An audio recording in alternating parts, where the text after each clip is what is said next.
안녕하세요 여러분. 새로운 한 주도 주님의 풍성한 은혜를 누리시는 그런 한 주가 되기를 축복합니다.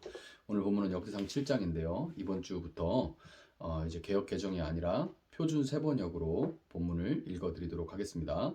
이사갈의 아들은 돌라와 부와 야숫과 시므론 이렇게 넷이다. 돌라의 아들은 우시와 르바야와 여리엘과 야메와 입삼과 스무엘인데 이들은 돌라 가문의 족장들이다. 다윗 시대의 족보에 오른 용감한 군인들의 수는 22,600명이다. 우시의 아들은 이스라이아이며 이스라이아의 아들은 미가엘과 오바댜와 요엘과 이시야 이렇게 다섯인데 이들은 모두 족장이다. 이들의 각 가문에 따라 족보에 오른 전쟁 용사는 36,000명이나 되었는데 그들에게 아내와 자식이 많았기 때문이다. 이사갈의 모든 종족에 속한 그들의 형제는 용감한 군인들이며 87,000명 모두가 족보에 올랐다. 베냐민의 아들은 벨라와 베겔과 여디아엘 이렇게 셋이다. 벨라의 아들은 에스본과 우시와 우시엘과 여리못과 이리 이렇게 다섯인데 이들은 모두 다 각 가문의 족장들이다. 그들의 족보에 오른 용감한 군인들은 22,034명이다. 베겔의 아들은 스미라와 요아스와 엘리에셀과 엘류에네와 오므리와 여레못과 아비아와 아나돗과 알레멧이다. 이들은 모두 베겔의 아들이다. 그들의 족보에 각 가문의 족장들로 기록된 용감한 군인들은 22,200명이다. 여디아엘의 아들은 빌한이고 빌한의 아들은 여우스와 베냐민과 에훗과 그나아나와 세단과 다시스와 아히사알이다. 이들은 모두 여디아엘의 아들이요 각 가문의 족장들이며 싸움에 나갈 만한 용감한 군인들은 17,200명이다. 이레의 자손은 숫빔과 훗빔이고 아헬의 아들은 후심이다. 납달리의 아들은 야스엘과 구니와 예셀과 살롬인데 이들은 비라의 손자이다. 므낫세의 아들은 그의 첩 아람 여자가 낳은 아스리엘이다. 길라앗의 아버지 마길도 이 여자가 낳았다. 마길은 훗빔과 숫빔에게 아내를 얻어 주었는데 그 누이의 이름은 마아가이다. 므낫세의 둘째 아들의 이름은 슬로브앗인데 슬로브앗은 딸만 낳았다. 마길의 아내 마아가는 아들을 낳아 그 이름을 베레스라 불렀다. 그 아우의 이름은 세레스이며 그 아들은 울람과 라겜이다. 울람의 아들은 부단이다. 이들이 므낫세의 손자요 마길의 아들인 길르앗의 자손이다. 그의 누이 함몰레겟은 이스훗과 아비에셀과 말라를 낳았다. 스미다의 아들은 아이안과 세겜과 리키와 아니암이다. 에브라임의 아들은 수델라이고 그 아들은 베렛이고 그 아들은 다하시고 그 아들은 엘라하다이고 그 아들은 다하시고 그 아들은 사바시고 그 아들은 수델라이고 또 에셀과 엘르앗이 있다. 그 땅에 토박이인 가드 사람이 그들을 죽였는데 그들이 가드 사람의 짐승을 빼앗으려고 내려갔기 때문이다. 그들의 아버지 에브라임이 여러 날 동안 슬퍼하였으므로 그 친척들이 찾아와서 그를 위로하였다. 그 뒤에 에브라임이 아내와 동침하였고 그 아내가 임신하여 아들을 낳았다. 에브라임은 자기 집에 불행한 일이 있었기 때문에 아들의 이름을 브리아라고 불렀다. 에브라임의 딸은 세에라인데 그는 아래 위 베토론과 우센 세에라 성읍을 세웠다. 브리아의 아들은 레바와 레셉이다. 레셉의 아들은 델라이고 그 아들은 다한이고 그 아들은 나단이고 그 아들은 암미우시고 그 아들은 엘리사마이고 그 아들은 눈이고 그 아들은 여호수아이다.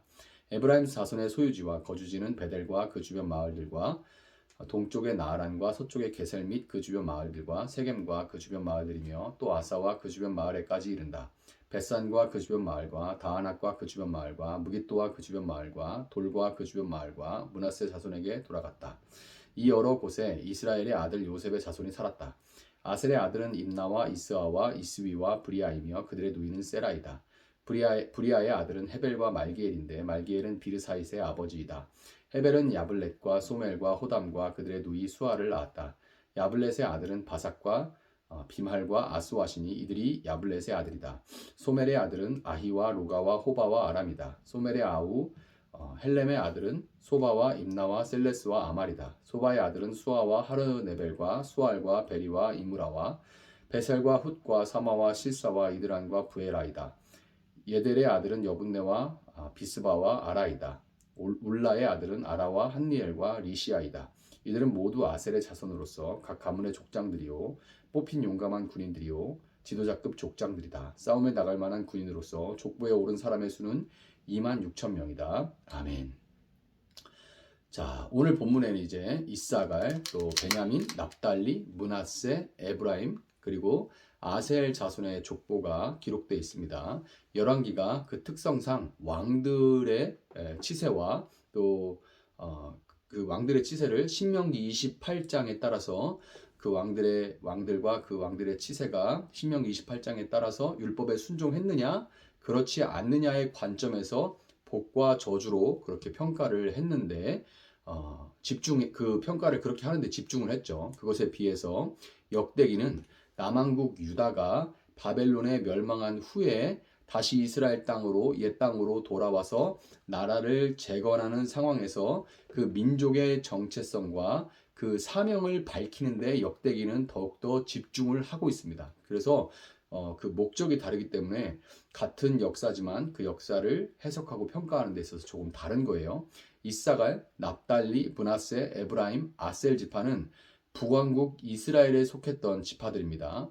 그들은 일찍이 남왕국 유다보다 한 150년 정도 먼저 아수르 제국에 의해서 멸망을 당해서 아수르 땅 곳곳에 흩어지게 됐고 붙들려가서 막 흩어졌죠. 그 외에 그 땅에 남아있던 자들은 아수르 왕의 강제 이주 정책에 의해서 이방 민족들을 그 사마리아 북이스라엘 땅에 막 데려와서 강제로 혼인을 시켜버렸어요. 그래서 이제 혼혈 정책이라 하죠. 막 이제 섞이게 만들어 버렸습니다.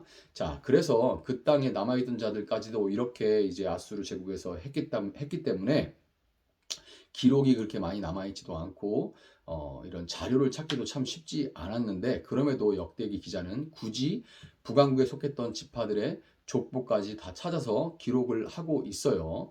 말씀드렸다시피 자료가 많이 남아있지 않고 찾기도 쉽지가 않았는지 족보의 내용이 풍성하지는 않습니다. 좀 관심있이 보시는 분이라면 심지어 이제 창세기에 기록된 오래된 그 족보를 그대로 갖다가 지금으로 말하면 거의 복부 수준으로 갖다 놓은 그런 부분도 있어요. 그대로 사용하기도 했습니다.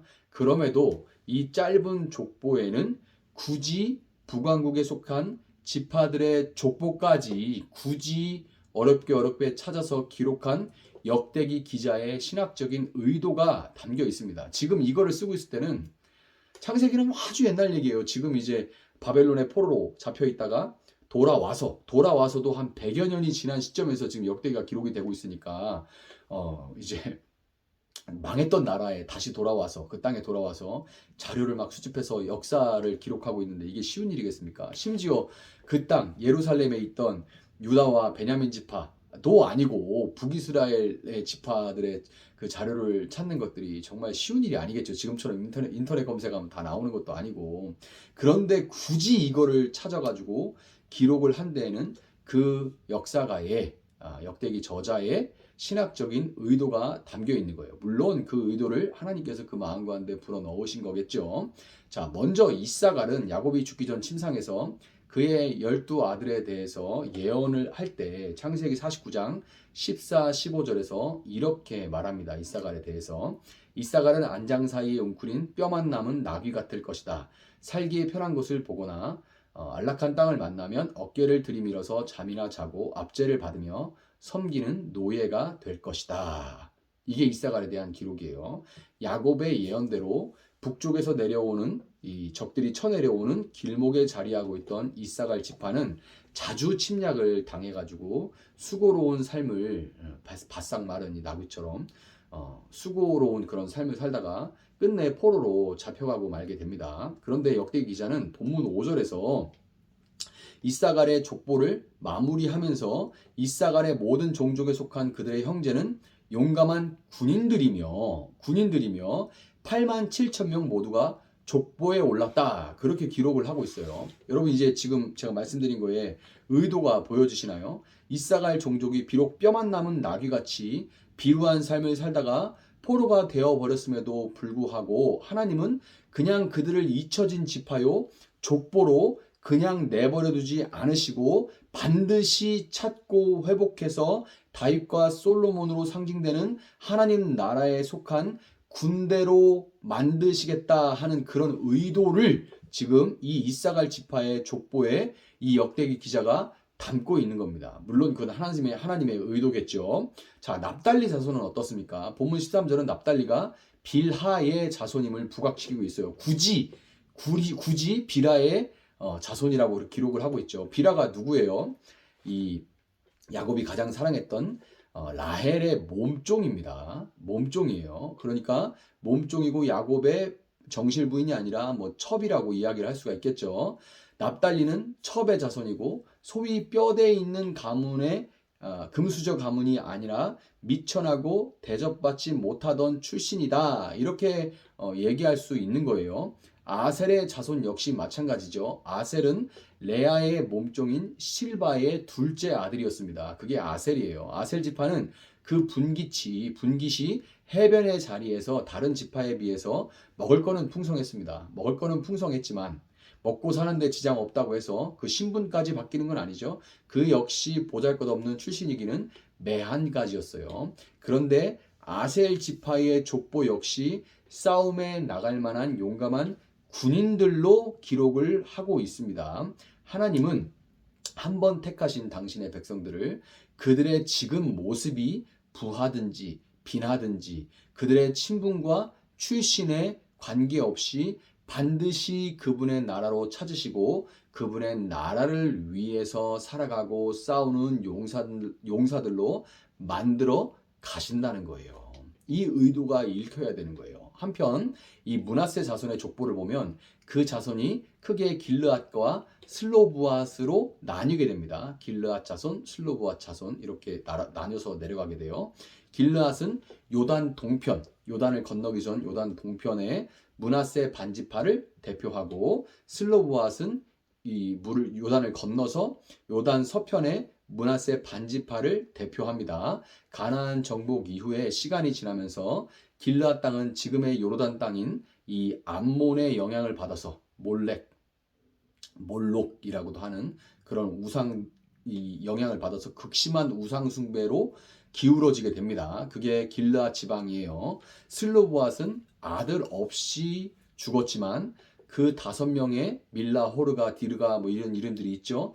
전에 할 때 배웠을 텐데요.